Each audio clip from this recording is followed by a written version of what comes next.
소리로 전하는 다정한 책의 이야기. 안녕하세요, 소곤입니다. 혹시 여러분은 재즈시대라고 불리는 1920년대 미국을 상상해 본 적 있으신가요? 그 시절은 경제가 급성장하고 화려한 파티와 자유분방한 분위기가 가득했던 때였습니다. 피츠제럴드의 위대한 개츠비는 바로 그 시대를 배경으로 겉으로는 찬란하지만 그 이면에는 허무와 상실이 도사리고 있던 미국 사회를 섬세하게 그려낸 소설입니다. 올해가 이 책의 초판 출간 100주년이 되는 해인데요.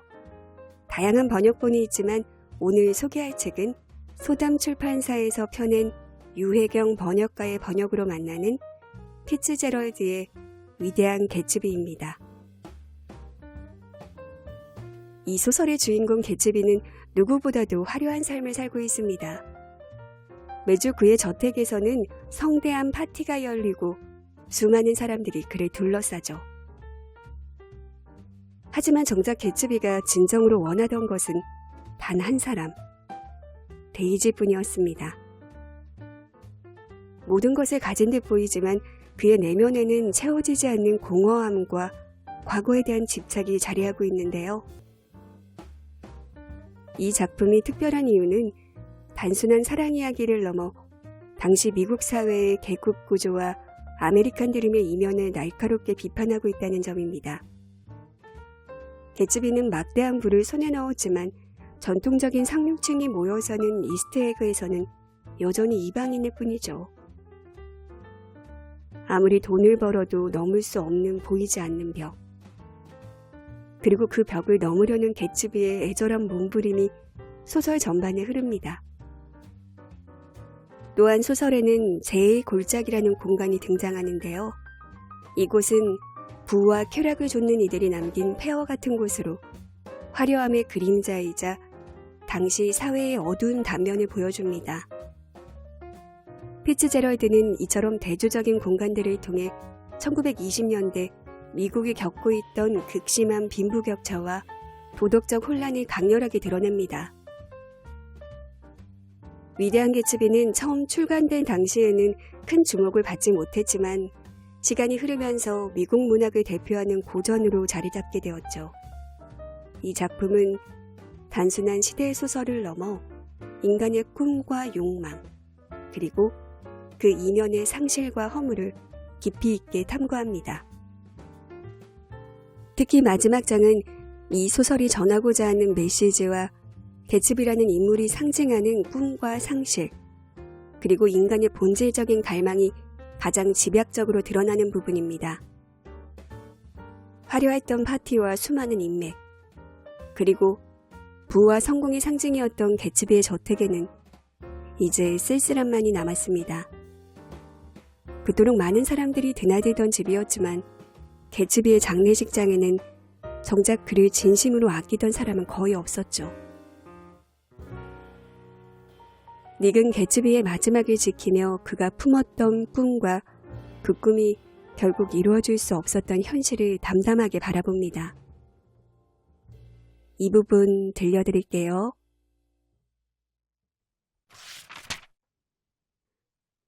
지금 생각해보면 이것은 어쨌든 서부의 이야기였다. 톰과 개츠비와 데이지와 조던과 나는 모두가 서부 사람들이었다. 그리고 어쩌면 우리는 공통적으로 어떤 결함을 가지고 있어서 동부 생활에 적응하지 못했는지도 모른다. 동부에 가장 매료되어 있을 때조차도 오하이오 너머로 아무렇게나 마구 뻗어있는 따분한 도시들. 아이들과 노인들만 빼고는 늘 끊임없이 조사를 벌이는 그 도시들보다 동부가 훨씬 더 우월하다는 것을 분명하게 느끼고 있었을 때조차도 나는 동부가 어딘가 뒤틀려 있다는 느낌을 늘 떨쳐버릴 수가 없었다. 특히 웨스트에그는 여전히 나의 환상적인 꿈속에 나타나는 곳이다. 마치 엘 그레코가 그린 야경을 보는 것 같다. 음침하게 가라앉은 하늘과 칙칙한 달빛 아래 웅크리고 있는 전통적이면서도 그로테스크한 수백 채의 집들. 그림의 전경에는 야외복을 입은 4명의 엄숙한 남자들이 하얀 이브닝 드레스를 입은 술 취한 여인이 누워있는 들것을 들고 인도를 걸어가고 있다. 들것 옆으로 힘없이 축 늘어진 여인의 손이 보석들로 차갑게 반짝거린다. 남자들은 근엄하게 어떤 집으로 들어간다. 잘못 찾아간 집이다. 하지만 아무도 여인의 이름을 알지 못한다. 그리고 아무도 거들떠보지 않았다. 개츠비가 죽은 뒤 동부는 이렇게 내 능력으로는 도저히 바로잡을 수 없는 뒤틀린 모습으로 자주 내게 나타났다. 그래서 바짝 마른 나뭇잎들이 공기 중으로 파르스름하게 타오르고 빨랫줄에 걸린 젖은 빨래가 바람에 나부껴 빳빳하게 말라갈 즈음 나는 고향으로 돌아가기로 결심했다. 떠나기 전 해야 할 일이 한 가지 있었다. 어쩌면 그대로 내버려두는 것이 더 좋았을지도 모르는 귀찮고도 내키지 않는 일이었다. 하지만 나는 일을 제대로 바로잡고 싶었다. 너그러우면서도 무심한 바다가 내게 남긴 쓰레기를 다 쓸어버리도록 하고 싶지가 않았다. 나는 조던 베이커를 만나 우리 두 사람에게 있었던 일과 그 후 내게 일어났던 일들을 솔직하게 털어놓았다. 그녀는 커다란 의자에 비스듬히 누운 채 미둥도 없이 내 얘기에 귀를 기울였다. 그녀는 골프복 차림이었고 지금 떠올리면 그녀는 한 폭의 그림 같았다. 거만하게 살짝 치켜올린 턱, 가을 나뭇잎 색깔의 머리카락, 무릎 위에 벗어놓은 장갑과 똑같은 갈색의 얼굴. 내가 말을 마치자 그녀는 다짜고짜 다른 사람과 약혼했다고 말했다. 비록 그녀가 고개만 까닥해도 결혼할 수 있는 남자가 서너 있기는 했어도 그녀의 말이 약간 미순쩍었지만 나는 일부러 놀라는 척했다. 일순 나는 혹시 내가 실수를 저지르고 있는 것은 아닌가 하는 생각이 들었지만 이내 재빨리 생각을 정리한 다음 자리에서 일어나 작별 인사를 건넸다. 어쨌든 당신은 날 버렸어요. 조던이 불쑥 말을 꺼냈다. 전화통화할 때 당신은 날 버린 거예요. 지금은 당신에게 관심이 없지만 그땐 내겐 새로운 경험이었어요. 그래서 한동안 얼떨떨했어요. 우리는 악수를 했다. 참, 기억나세요? 그녀가 물었다. 운전하는 습관에 대해 했던 얘기요. 글쎄, 잘 기억은 안 나지만 난폭한 운전사는 또 다른 난폭한 운전자를 만나지 않아야 안전하다고 하셨잖아요. 그래요. 제가 그런 난폭 운전자를 만났던 거예요. 안 그래요? 내가 경솔해서 그런 오해를 했다는 뜻이에요. 당신은 오히려 솔직하고 단도직입적인 분이라고 생각했거든요. 그게 당신의 감춰진 자존심인 줄 알았어요. 나도 이제 30이에요. 내가 말했다. 자신을 속이고 그것을 명예라고 생각하기엔 나이가 너무 많죠. 그녀는 대답하지 않았다. 화도 나고 그래도 반은 그녀에 대한 사랑을 버리지 못한 채 너무도 서운한 마음으로 발길을 돌렸다. 10월 하순의 어느 날 오후 나는 우연히 톰 부캐넌을 만났다. 그는 내 앞에서 예의 그 기민하고 공격적인 폼으로 5번가를 걸어가고 있었다. 길을 가로막는 방해물이라도 만나면 언제든 싸울 태세로 양손을 약간 벌리고 이곳저곳 날카롭게 두리번거리면서 말이다. 그와 간격을 두기 위해 내가 걸음을 늦추는 것과 동시에 그도 걸음을 멈추고 인상을 찌푸리며 보석가게의 쇼윈도를 들여다보기 시작했다. 그리고 갑자기 나를 발견한 그가 손을 내밀며 내게로 걸어왔다. 어떻게 된 거야, 니? 나랑은 악수도 안 하겠다는 거야? 그래, 내가 자네를 어떻게 생각하는지 알잖아. 자네 돌았군. 그가 허둥지둥 둘러댔다. 단단히 돌았어. 대체 무슨 일인지 알 수가 없군. 톰, 그날 오후에 윌슨이가 뭐라고 했나? 나는 말없이 그를 뚫어져라 쳐다보았다. 나는 윌슨의 행방이 묘연했던 시간에 관해 내가 짐작했던 것이 틀림없다는 것을 알았다. 나는 발길을 돌리려 했으나 톰은 나를 따라오며 내 팔을 덥석 잡았다. 사실대로 얘기했네. 그가 말했다. 우리가 막 떠나려고 하는데 윌슨이 들이닥쳤어. 우리가 없다고 하라고 시켰지만 그 친구는 막무가내로 2층으로 올라오려고 하더군. 그 차 주인이 누군지 말을 안 해주면 당장 나를 죽일 태세였어. 집에 들어와 있는 동안 내내 주머니 속에 권총을 꼭 쥐고 있었어. 그는 쭈뼛거릴 필요가 없다는 듯 말을 중단했다. 내가 그 친구한테 얘기한 게 뭐가 어쨌다는 거야? 그 친구는 뿌린 대로 거둔 거야. 그자가 자네 눈까지 멀게 했군. 데이지한테 했던 것처럼. 하지만 모진 놈이야. 머트를 치워놓고도 개새끼 한 마리 친 것처럼 차를 세우지도 않았으니 말이야. 나는 할 말이 없었다. 다만 그것이 사실이 아니었다는 입 밖에 낼 수 없는 말밖에는.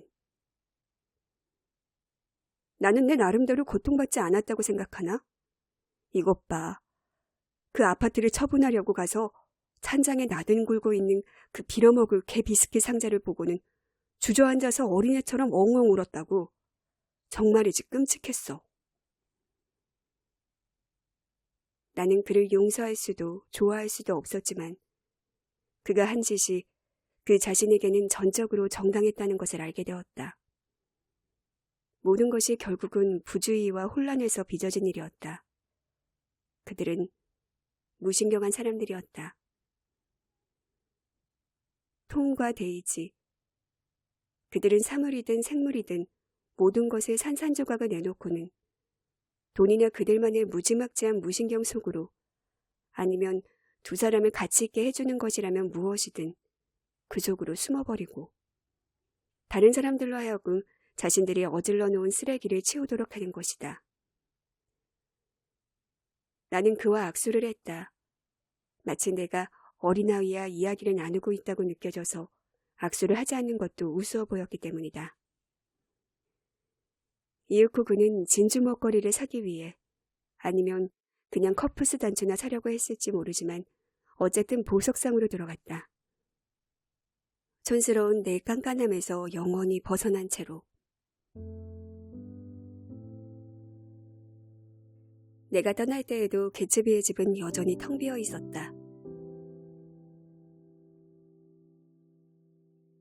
잔디밭의 잔디가 우리 집 잔디만큼이나 무성하게 자라 있었다. 마을의 택시 운전사 중 하나는 그 집 앞을 지나칠 때마다 잠깐이라도 차를 세우고 손가락으로 집안을 가리켰다. 아마도 사건이 일어났던 날 밤 데이지와 개츠비를 이스트 에그까지 태워다 준 그 운전사인 모양이었다. 그리고 자기 마음대로 아무렇게나 이야기를 꾸며냈을 것이다. 나는 그 말을 듣고 싶지 않아서 기차에서 내려도 일부러 그 운전사를 피했다. 나는 토요일 밤은 주로 뉴욕에서 보냈다. 옆집 정원에서 벌어졌던 그 현란한 파티가 너무도 생생한 나머지 오케스트라에 지칠 줄 모르는 음악 소리, 웃음소리, 차도로 오가는 자동차 소리가 여전히 들려오는 것 같았기 때문이다. 어느 날 밤 나는 그 집에서 나는 진짜 자동차 소리를 듣고 그의 집 현관 계단에 불빛이 멈추는 것을 보았다. 하지만 일부러 알아보지 않았다. 아마도 지구의 맨 끝에 있다가 파티가 끝난 줄도 모르고 찾아온 마지막 손님이었을 것이다.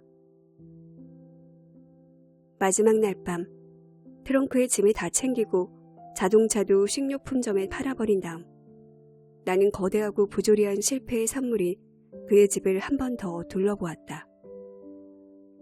하얀 돌계단 안에는 어떤 아이가 벽돌 조각으로 갈겨쓴 외설스러운 욕설이 달빛을 받아 선명하게 드러나 있었다. 나는 그 낙서를 구두 바닥으로 비벼 지워버렸다. 그런 다음 해변으로 내려가 모래 위에 사지를 펴고 벌렁 들어누웠다. 해변가의 큰 저택들은 대부분 문이 굳게 닫혀 있었다. 불빛이라곤 바다 건너 연락선에 희미하게 움직이는 등불뿐이었다. 달이 점차 높이 떠오르자 보잘것없는 집들이 하나둘 모습을 감추기 시작하면서 내 눈앞에는 이미 오래전 네덜란드 선원들의 눈에 찬란하게 비쳤던 옛섬. 신대륙의 싱싱한 초록빛 중턱이 서서히 떠오르고 있었다. 그 섬에 사라진 나무들, 개츠비의 집으로 향하는 길가 양쪽에 늘어서 있던 나무들은 한때 모든 인간의 꿈 가운데 가장 위대한 마지막 꿈에 탐닉하여 소곤거렸을 것이다. 덧없이 흘러가는 황홀한 한순간, 인간은 이 대륙의 존재 앞에 넋을 잃고 숨을 죽였을 것이며 역사상 마지막으로 자신의 경이로운 능력에 어울리는 무언가를 마주대한 채 이해하지도 원하지도 않았던 어떤 심미적인 깊은 명상 속으로 자신도 모르게 빨려 들어갔으리라. 유서깊고 낯선 세계에 대한 깊은 생각에 잠긴 채 그곳에 앉아 있으면서 나는 개츠비가 처음으로 데이지 집의 부두 끝에서 반짝이던 그 초록 불빛을 보았을 때 그의 놀라움이 어떠했을지를 떠올려 보았다. 그는 이 푸른 잔디까지 멀고 먼 길을 걸어왔던 것이다. 그리고 그의 꿈은 너무도 가볍게 느껴진 나머지 손만 뻗으면 당장이라도 닿을 수 있을 것 같았으리라. 그는 그 꿈이 이미 자신의 뒤로 도시 저편의 막막한 어둠 속 어딘가로 공화국의 어두운 들판이 밤속으로 사라지는 그곳으로 사라졌다는 것을 알지 못했다. 개츠비는 그 초록 불빛을 믿었다. 해가 갈수록 우리 앞에서 멀어져가는 미래, 극도의 흥분이 넘치는 미래가 있다고 믿었다. 그 당시 우리는 그것을 이해하지 못했지만 그것은 중요하지 않다. 내일이 되면 우리는 더 빨리 달릴 것이고 더 멀리 팔을 뻗을 것이다. 그리고 어느 화창한 아침에 그렇게 우리는 끊임없이 과거 속으로 떠내려가면서도 파도를 거슬러 올라가는 보트의 누적기를 포기하지 않는 것이다.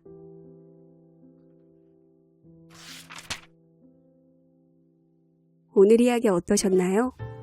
찬란했던 개츠비의 꿈은 끝내 닿지 못했지만 그 꿈을 좇았던 그의 삶은 우리에게 여전히 많은 질문을 던집니다.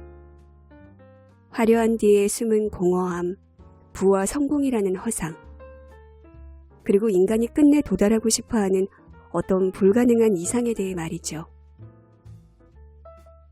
위대한 개츠비는 한 시대의 이야기이자 오늘날에도 여전히 유효한 이야기입니다. 지금까지 소담 출판사에서 펴낸 피츠제럴드의 위대한 개츠비였습니다. 구독, 좋아요, 알람 늘 감사합니다. 지금 생각해보면 이것은 어쨌든 서부의 이야기였다. 톰과 개츠비와 데이지와 조던과 나는 모두가 서부 사람들이었다. 그리고 어쩌면 우리는 공통적으로 어떤 결함을 가지고 있어서 동부 생활에 적응하지 못했는지도 모른다. 동부에 가장 매료되어 있을 때조차도 오하이오 너머로 아무렇게나 마구 뻗어있는 따분한 도시들, 아이들과 노인들만 빼고는 늘 끊임없이 조사를 벌이는 그 도시들보다 동부가 훨씬 더 우월하다는 것을 분명하게 느끼고 있었을 때조차도 나는 동부가 어딘가 뒤틀려 있다는 느낌을 늘 떨쳐버릴 수가 없었다. 특히 웨스트에그는 여전히 나의 환상적인 꿈속에 나타나는 곳이다. 마치 엘 그레코가 그린 야경을 보는 것 같다. 음침하게 가라앉은 하늘과 칙칙한 달빛 아래 웅크리고 있는 전통적이면서도 그로테스크한 수백 채의 집들. 그림의 전경에는 야외복을 입은 4명의 엄숙한 남자들이 하얀 이브닝 드레스를 입은 술 취한 여인이 누워있는 들것을 들고 인도를 걸어가고 있다. 들것 옆으로 힘없이 축 늘어진 여인의 손이 보석들로 차갑게 반짝거린다. 남자들은 근엄하게 어떤 집으로 들어간다. 잘못 찾아간 집이다. 하지만 아무도 여인의 이름을 알지 못한다. 그리고 아무도 거들떠보지 않았다. 개츠비가 죽은 뒤 동부는 이렇게 내 능력으로는 도저히 바로잡을 수 없는 뒤틀린 모습으로 자주 내게 나타났다. 그래서 바짝 마른 나뭇잎들이 공기 중으로 파르스름하게 타오르고 빨랫줄에 걸린 젖은 빨래가 바람에 나부껴 빳빳하게 말라갈 즈음 나는 고향으로 돌아가기로 결심했다. 떠나기 전 해야 할 일이 한 가지 있었다. 어쩌면 그대로 내버려두는 것이 더 좋았을지도 모르는 귀찮고도 내키지 않는 일이었다. 하지만 나는 일을 제대로 바로잡고 싶었다. 너그러우면서도 무심한 바다가 내게 남긴 쓰레기를 다 쓸어버리도록 하고 싶지가 않았다. 나는 조던 베이커를 만나 우리 두 사람에게 있었던 일과 그 후 내게 일어났던 일들을 솔직하게 털어놓았다. 그녀는 커다란 의자에 비스듬히 누운 채 미둥도 없이 내 얘기에 귀를 기울였다. 그녀는 골프복 차림이었고 지금 떠올리면 그녀는 한 폭의 그림 같았다. 거만하게 살짝 치켜올린 턱, 가을 나뭇잎 색깔의 머리카락, 무릎 위에 벗어놓은 장갑과 똑같은 갈색의 얼굴. 내가 말을 마치자 그녀는 다짜고짜 다른 사람과 약혼했다고 말했다. 비록 그녀가 고개만 까닥해도 결혼할 수 있는 남자가 서너 있기는 했어도 그녀의 말이 약간 미순쩍었지만 나는 일부러 놀라는 척했다. 일순 나는 혹시 내가 실수를 저지르고 있는 것은 아닌가 하는 생각이 들었지만 이내 재빨리 생각을 정리한 다음 자리에서 일어나 작별 인사를 건넸다. 어쨌든 당신은 날 버렸어요. 조던이 불쑥 말을 꺼냈다. 전화통화할 때 당신은 날 버린 거예요. 지금은 당신에게 관심이 없지만 그땐 내겐 새로운 경험이었어요. 그래서 한동안 얼떨떨했어요. 우리는 악수를 했다. 참, 기억나세요? 그녀가 물었다. 운전하는 습관에 대해 했던 얘기요. 글쎄, 잘 기억은 안 나지만 난폭한 운전사는 또 다른 난폭한 운전자를 만나지 않아야 안전하다고 하셨잖아요. 그래요. 제가 그런 난폭 운전자를 만났던 거예요. 안 그래요? 내가 경솔해서 그런 오해를 했다는 뜻이에요. 당신은 오히려 솔직하고 단도직입적인 분이라고 생각했거든요. 그게 당신의 감춰진 자존심인 줄 알았어요. 나도 이제 30이에요. 내가 말했다. 자신을 속이고 그것을 명예라고 생각하기엔 나이가 너무 많죠. 그녀는 대답하지 않았다. 화도 나고 그래도 반은 그녀에 대한 사랑을 버리지 못한 채 너무도 서운한 마음으로 발길을 돌렸다. 10월 하순의 어느 날 오후 나는 우연히 톰 부캐넌을 만났다. 그는 내 앞에서 예의 그 기민하고 공격적인 폼으로 5번가를 걸어가고 있었다.